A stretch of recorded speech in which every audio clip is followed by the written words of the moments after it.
see your mother. You were only given one, go see your mother. And you know that you will never have another. Go see your mother. Go see your mom. Welcome to Jewish Boy Calls His Mother. I'm your host, Sadia. And this is my mother, apparently. Smile. Be Happy. I don't have to be As happy. long as my name's not in the obituary, it's a good day. No, I understand that. I get the concept. I get the idea that, it's fine. It's okay. No, if I'm upset about something, it's okay for me to be upset. I'm going to stick with it. And that's that. It doesn't have to be mocked. It doesn't have to be put down. It doesn't have to be ignored. You can just accept it. And that's okay. Which one of the rooms is green? The other room, it's been green for quite a while. Nah, it's okay. Well, you know what? Let's get on the topic. Middle children being ignored. Paint job. Paint jobs. Yes. What's your favorite color? Yeah. But yes, it was just very frustrating. It's frustrating. Tell mommy. Well, frustrated. When I'm trying to work on a podcast with you, and we're discussing, times, and I'm trying to be consistent, and I feel like, I take this seriously, but I don't think you take my time seriously sometimes, and that's where I get frustrated. You're absolutely right. I don't. So let's move on. That's the point. I'm glad we're talking about this. It's just that, I'm trying to. It's like I'm pulling everything together and organizing everything and talking to you and finding topics and trying to continue the conversation. And I'm just making a point here that, like, let's see what we could do to fix this. If it's just a one-man show, it can get kind of tiring. And it's the idea of, pulling your own weight. But I get it. It's fine. Let's move on. All right. So this week's topic. 3/4 to life is forgiving, forgetting, and moving on. It's like maybe me. not. Yeah, not talking about it, ignoring it, stuffing it down, and then having a brain aneurysm. No, I let's. Yeah, that's okay. Our listening audience likes when we fight. Yeah, it makes it interesting. The bloodlust. It's not so much the bloodlust. It's the idea that what I wanted to talk about was the idea of being a parent and finding the energy to work, with what you have. Mm-hmm. And one of the frustrations I'm seeing now is, being a middle child of a large family, it's very difficult to get the attention that's needed when you're a child. And you expect it that as an adult, it goes away. But surprisingly, you just have to learn to, heal that inner child and move on. But that inner child turns into a teenager. And then the teenager gets really angry. And then you have to calm him down. And then you just wind up, trying to find this state of, well, my side of the street is clean and that's all I can do. So I think that's maybe we can elaborate on is the idea of handling, your inner child and how you've been able to work through it. Work through it. Yeah. That is something. I was listening to they were talking about some like brain studies that they have done, and they were talking about this thing how there are certain people that cannot let go of negative experiences, like they can't move on. And they actually analyzed the brains of these people. I don't know how they did a brain scan, whatever, MRI. And they said that there were certain parts of their brain that were like larger or something than, say, an average brain. They think it might be very biological. That the like people who get stuck in the past might actually have something in their brain that that where they can remember negative experiences more than, say, like an average person. talking about, I'll tell you the truth, have you ever met somebody that was actually able to like forget the past and move on? That person's got to be an angel. It's I have, if they're like few, I have yet to meet anybody like that. Really, that's, well, no, I did, I have, there's one friend of mine, yeah, she's amazing. There's a friend of mine who has been through some really sad, horrific things. And she will not dwell on them. She says, forget it, it's over. And she would always say that, forget it, it's over. I mean, this friend of mine unfortunately lost two young children. And she's always got a smile on her face. And she's always very positive. And I mean, one of the I think one of her kids that she lost in infancy might have been due to medical mistake. I don't know what the ins and outs were exactly, but I wanted her to get a lawyer and pursue it, and she goes, "Forget it. It's over. It's finished. Forget it." I mean, had I been in her position, I would have gone after that doctor like a bulldog to the jugular vein. Quite honestly, but that's not the type of person she is. I'll be honest with you. There are multiple people that I know that have moved on from their past, that have done amazing work, and that have done a lot with what they have and have been able to accomplish so much because of their capabilities of letting go of what they went through. I've seen multiple people like that. And the reason why they do that and how they do that is just through immense immersive therapy and going through, these moments where they explore their trauma and they move past it.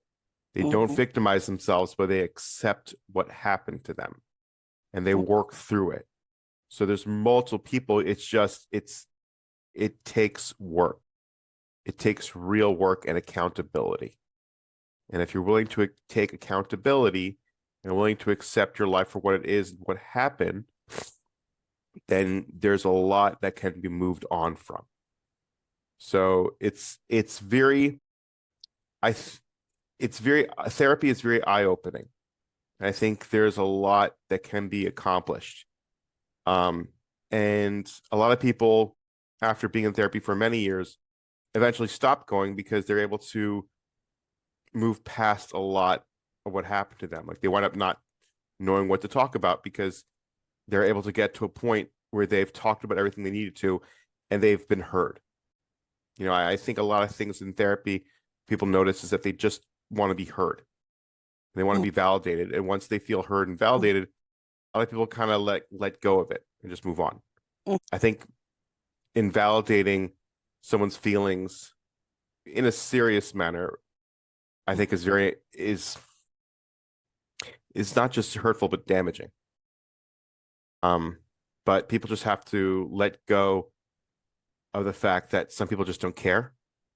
Some people aren't concerned, and you're just gonna have to feel like that no matter what you say or do, you have to keep your side of the street clean and let it go. I think there's also something too that in a certain respect, like if like my impulse, like when people come to me about they have a problem or this or that, my impulse is to want to help them. Unfortunately, there's only so much you could do. I mean, especially if they need resources. I mean, I'm not in the type of profession where I can point them to the right resources. I can suggest some possibilities that they might want to call like certain agencies, whatever. But I think it's also, like, I've heard this from people, like sometimes you hear stories from people who have been through very difficult times. And one of the things that a lot of them complain about is they said that they feel like their friends, that their support group, their friends, their family kind of deserted them.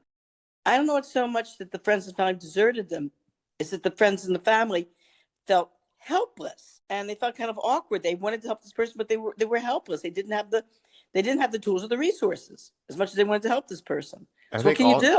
I think also sometimes people just get exhausted. You can't lean on an average person for therapeutic help. You can't use someone as a backboard to unload and dump all of your baggage on them and then wonder what's going on. Mhm. Because it usually winds up being is that people do this and then they just get exhausted. Mhm. And it's just that feeling that, hey, you know, I have all this stuff. I know you're a normal human being that doesn't know how to fully process what I'm going through, but I'm going to put everything on you and expect you to somehow fix me. Like you can't, it's not Yeah. right. It's not appropriate. No, you you can't depend upon, you can't put that on, you're right. You can't put that on people. Yeah, You just can't. No.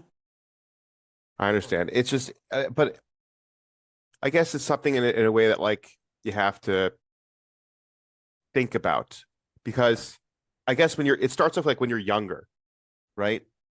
Sorry, hold on 1 second. Yeah, it starts off when you're younger and then you're just talking to your friends and you're just trying to express frustrations and whatnot. Mhm. You kind of lean into it. And that's the other problem is that you shouldn't be leaning into something, you know, and kind of like, I'm not saying keep things to yourself, but there's only so much you should give the average person. Yeah. Like how much, when I start to think about it, I mean, how much should one share with a friend? I don't think you should share anything really, or nothing that burdens them, you Mhm. know? Like you kind of want to keep it together and you don't want to burden someone with your problems. But if they're willing to listen, you could open up a little bit. But I wouldn't try to trauma dump as what they call it nowadays. You know, Mhm. all of your problems on somebody. You know, unless to be honest, unless the person has that capability of letting go, disassociating, you know, I don't know, maybe that's not even the right healthy thing to do either Mhm. way. But I mean, I guess also there's between men and women. It sounds like, you know, kind of a cheap, you know, thought process, but it's just like men and women are different when it comes to problem solving and problem expressing. Mhm.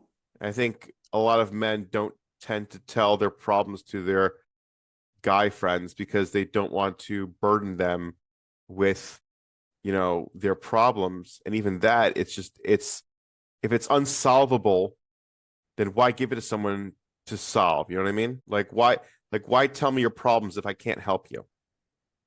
Hmm.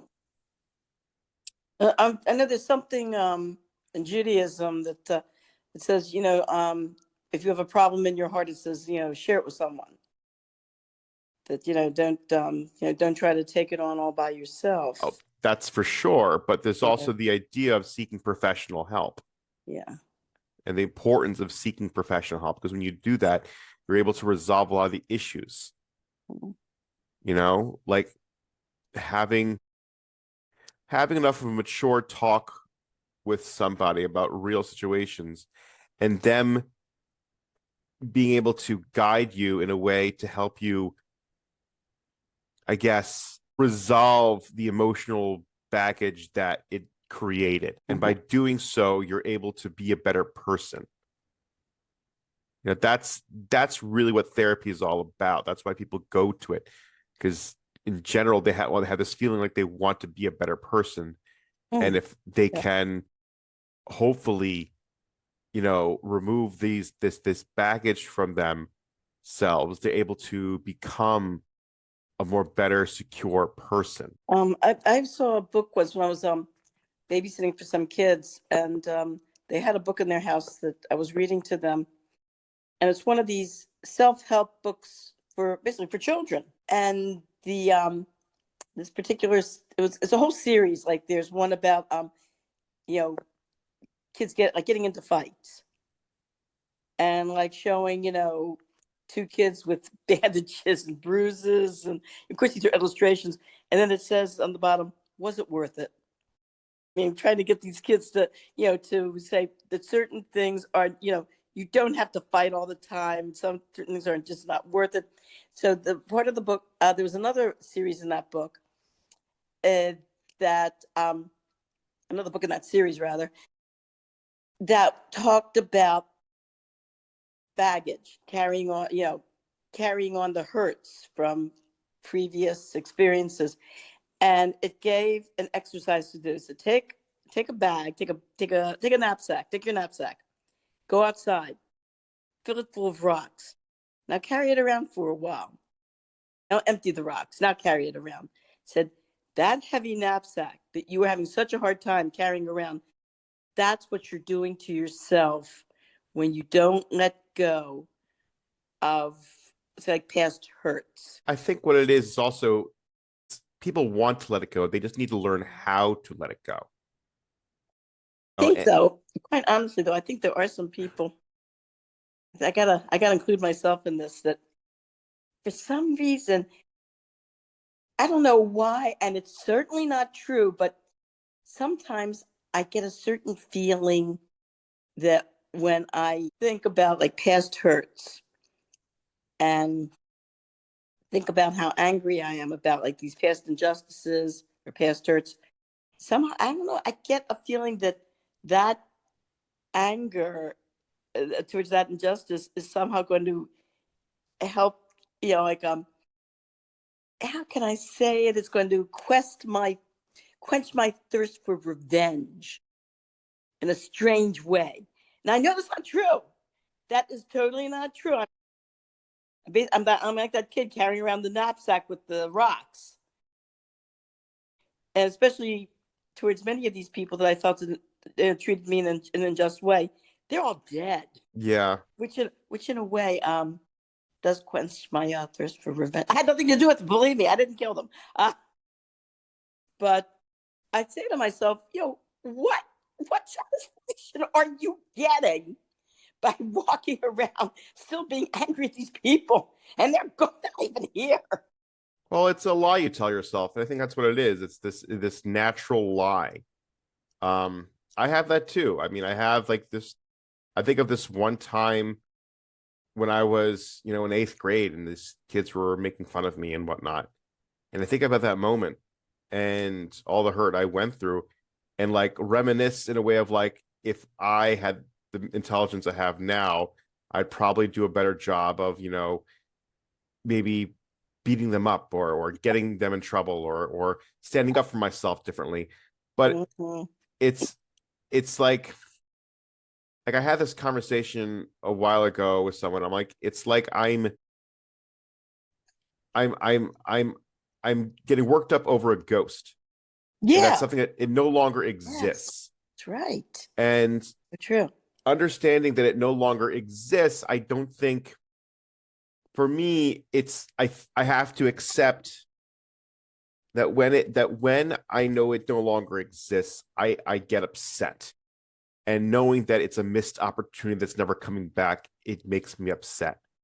But once I accept the fact that I am upset about this, something interesting happens where I start feeling a sense of relief and a sense of being at peace. Mm-hmm. And I think that's what a lot of people nowadays are trying to accomplish with therapy and the like, is just being at peace.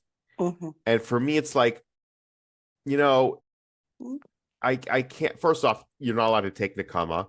You're not allowed to take revenge according to Jewish law. So that goes out the window. And second of all, it doesn't solve anything. True. And I think that's what's so frustrating, is that you want to fix a problem that no longer exists from a situation that you need to learn a different lesson from. Oh gosh, that's so true. Sometimes I think to myself, I wish I had the opportunity to act in a different manner than what I did when I was younger. Be more cooperative, especially in the workforce. Be cooperative. And I thought to myself, something, you do have that opportunity, not exactly in the same form, but you do have that opportunity, but in a different form every day. to be I more mean, cooperative, to be a better co-worker, in your interpersonal relationship. Um, I guess, be a little more kinder, kind of like, as you get older, to develop a harder husk, so that, you're always going to have people that are going to maybe try to put you down and tease you or whatever. And as an older person, you're like, yeah, you're able to, because you've been tested as you go through life, you get many tests, and it makes you a little tougher in a way that, like if someone, calls you stupid, whatever, you just, big deal. I'm probably more intelligent than that idiot, but that big deal. I'm just gonna, you're able to know, because you've been tested, and you know very well that inside when inside yourself, you're better than that. These words don't harm you anymore. They don't even feel it. Like, my mother used to have a saying, when my sisters and I would complain about, this kid said this, the kid said that, this kid criticized me, my mother would say, consider the source. You know what that means? Yeah.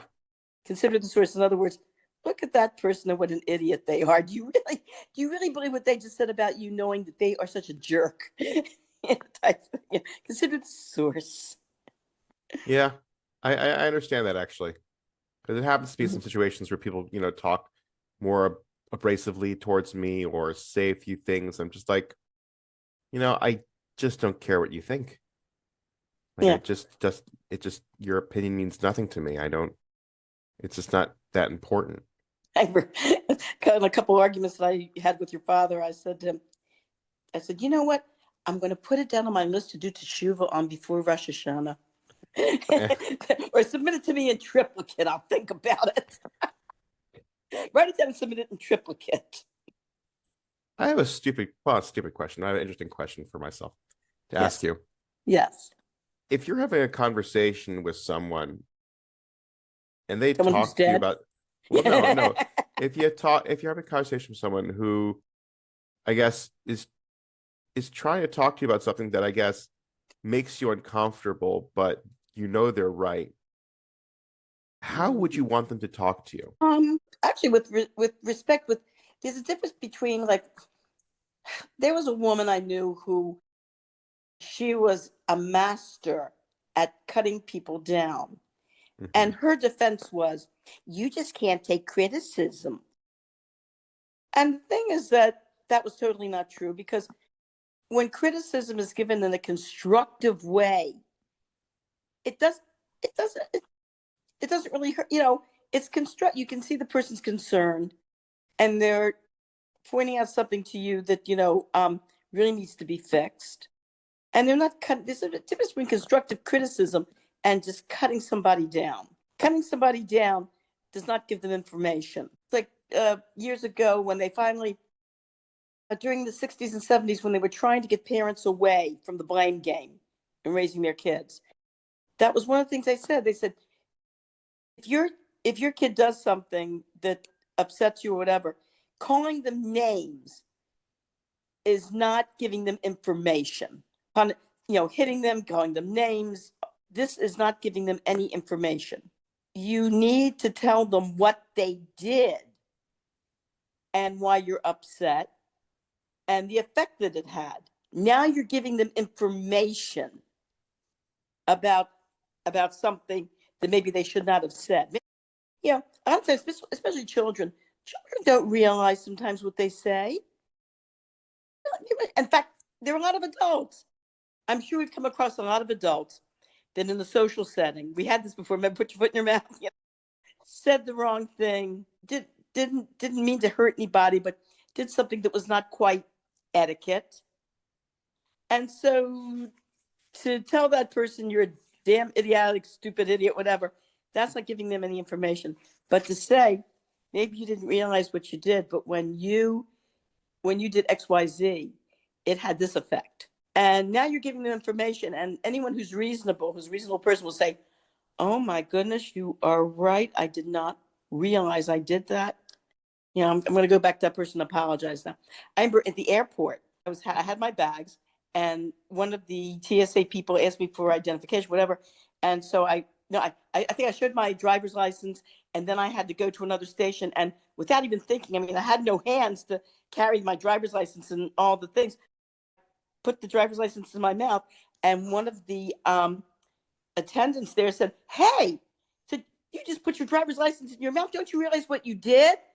You know, if you've got, you know, that you're spreading germs and disease." I go, "Oh," I took it out of my mouth. I said, "Sir, you are so right. I am so sorry." I said, it was a, you know, spur of the moment type thing that I was in a rush. And I said, "Sir, you are absolutely right."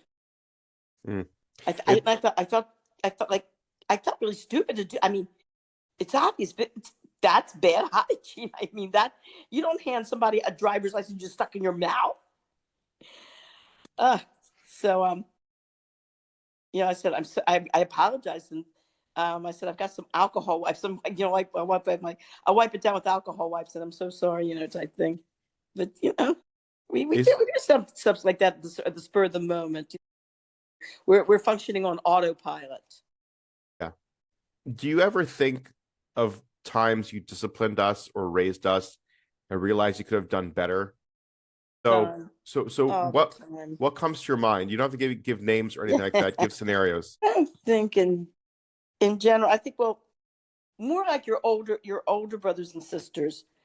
I think I hit them too much because I was, like I said, I was coming out of that mentality of, in fact, a lot of people. In fact, there was one of my friends was telling me how she handled her kid. And she goes, "I put them in bed. I read them." See, your father was upset because when I put your kids to bed, I would read you stories. I would sing with you. I would lay down with you. And the result was that sometimes I would actually fall asleep, or sometimes it would take me a long, long time to get you kids in bed. So this friend of mine who thought she had everything so organized in her house and perfect says, "I read my children one story, and I tell them, you dare get out of bed, you get a punch." And so that mentality was still in existence with, you know, with your, especially with your older brothers and sisters. By the time you came along, I was getting away from that. And I think there were a lot of parents that were getting away from that. I'm trying to think in general of any type of scenario. Yeah, any scenario you regret. I remember an elderly lady seeing me with one of your older brothers and sisters when they were a baby. And she came over to me and she said, "You know," she says, "if I had it to do over again, I want to give you some advice. If I had it to do over again, I would smile more and criticize and yell less." Do you th- And th- you know, I think back to that. I said, "Yep, that's what that's what I should have smiled more and yelled less." I think what it is, especially going to Pesach cleaning. Oh God, yeah, Pesach cleaning with kids. oh yeah. Oh my God. Um, you know, on one hand, you wanna you want to fulfill God's will. You want to get that chametz out of the house. You want that house to be, you know, ready for Pesach and everything. But on the other hand, like I once heard one of your older sisters got to the point of Pesach cleaning where she said, "You know what? Your children are not the Korban Pesach." And she Yeah. got to the point where it's true. She just said, "You know what? I'm doing as much as I can, and I'm not going to drive people crazy. I'm not going to drive myself crazy. I'm not going to drive my kids crazy." Yeah. I mean, my family has this rule where when it comes to Erev Shabbos, like we'll clean for Shabbos, we'll do what we can to prepare for Shabbos, to cook for Shabbos. If it gets overwhelming, we stop. We just stop doing it. Good idea. It's just not worth it. It's stupid and silly and wastes our time. And you know, I heard a story from a friend of a friend Mhm. where their parents were yelling and screaming Arab Shabbos, and as soon as Shabbos came in, they were all nice and calm, but like it killed the vibe, and they don't keep Shabbos anymore or anything like that. It's just because it Mhm. just the whole concept was just Mhm. so destroyed because Mhm. of that negativity. So we try this thing of like we kind of keep it simple, keep it easy. We don't make it Mhm. fancy. We don't try to make it complicated. And I think that's the most important thing.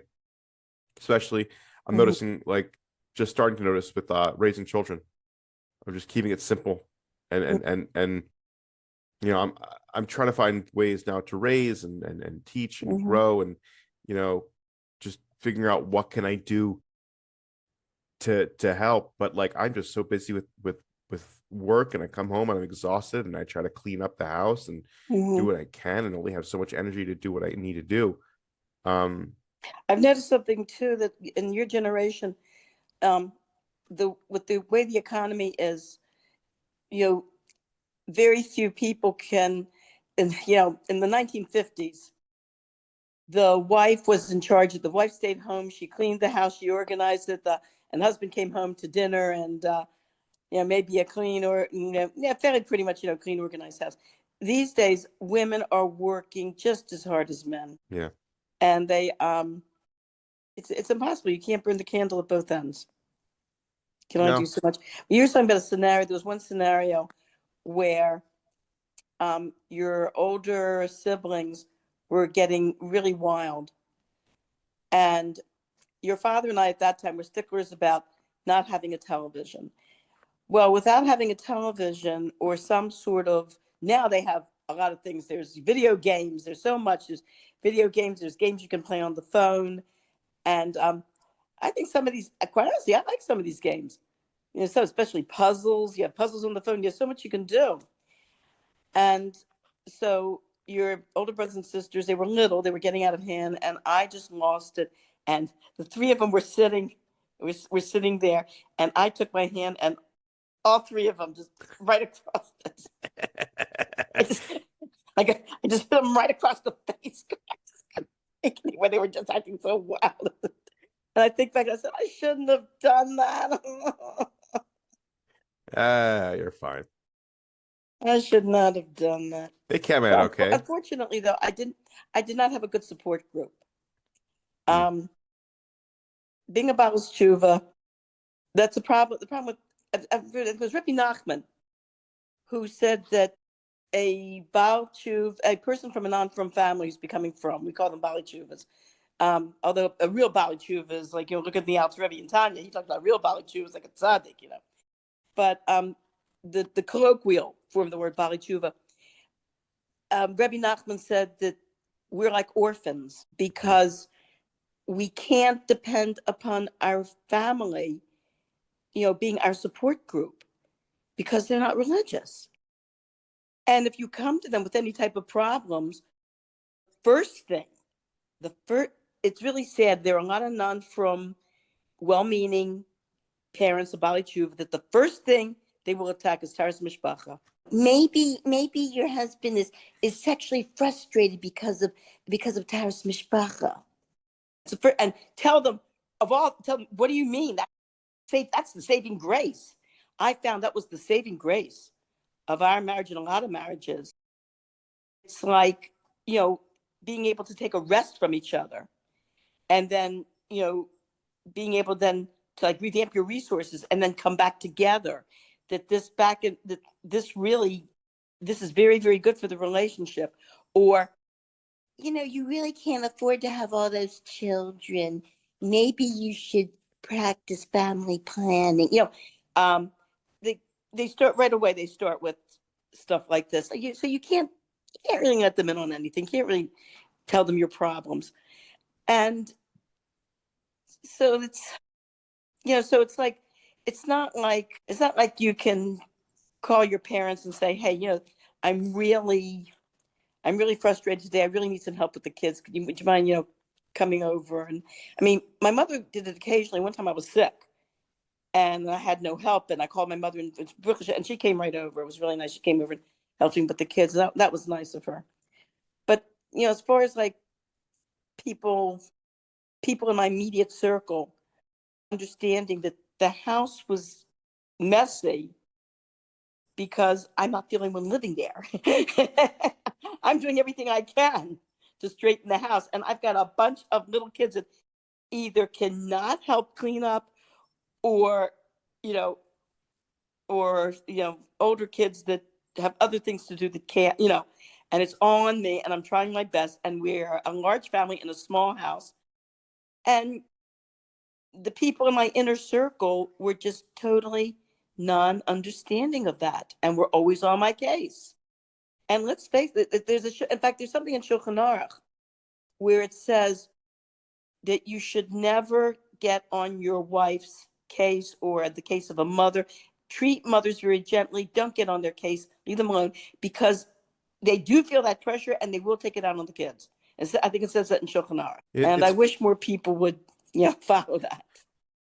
Well, it's interesting you say that, because I noticed now with social media, there's a lot more support and exposure to the frustrations of raising a family and normalization of, the messy house, the tired family, the couples that are having these grow apart issues where, things are going stale because they're so busy with the kids. Like, there's a lot of social media that even makes fun of it, makes it into a comedy. People can laugh about it.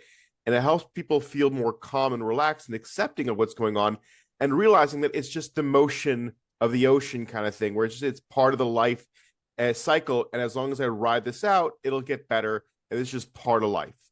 Hey, and we just went full circle. I think we just answered the question that we had at the beginning of the podcast. Oh yeah, well, we're almost out of time anyways. Well, so it works itself out. How do you deal with negative experiences? Like, just ride the wave. Just ride the wave, ride it out. I was gonna say, to be honest, a lot of times when I get frustrated, I'm like, in my head, I'm like, we're not making out of this alive. It doesn't matter. Like, life goes on. Like, this is all just going to disappear. This means nothing to anybody, to the world. Like, 100 years from now, this building's gonna be torn down anyways. Like, it's whatever. Like, don't take this so seriously. And that's just kind of what I've been, feeling and realizing and noticing. And it helps me stay calm and relaxed and level-headed when things, hit the fan. Good. Good. But yeah, it's just, it gets frustrating in the moment, and you want things to change. You want things to be better.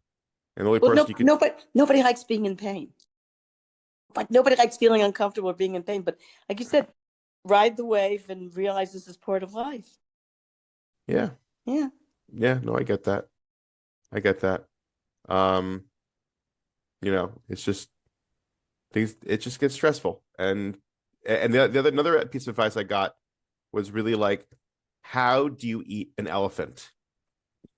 One bite at a time. And I just tell myself that, and it helps me with a lot of stuff that goes on. Like, just take one step at a time, 1 foot at a time. Don't worry about it. Like, it helps me become more relaxed and level-headed when dealing with a lot of, things that go on in my life. 1 foot forward. It is what it is. Just grow from strength to strength. Right. And that's it. That's it. All right, Emma. I love you. Have a wonderful Shabbos. Have a great Shabbos, darling. All right, take care. Bye-bye. That's another episode of Jewish Boy Calls His Mother. Thanks for listening to us kvetch, reminisce, and of course, get a little motherly advice along the way. If you enjoyed this episode, don't forget to subscribe, leave a review, and share with your favorite Jewish mother or anyone who needs a little guilt in their life. Got a story, question, or just want to say hi? Send us a message. I'd love to hear from you. Until next time, call your mother. She worries.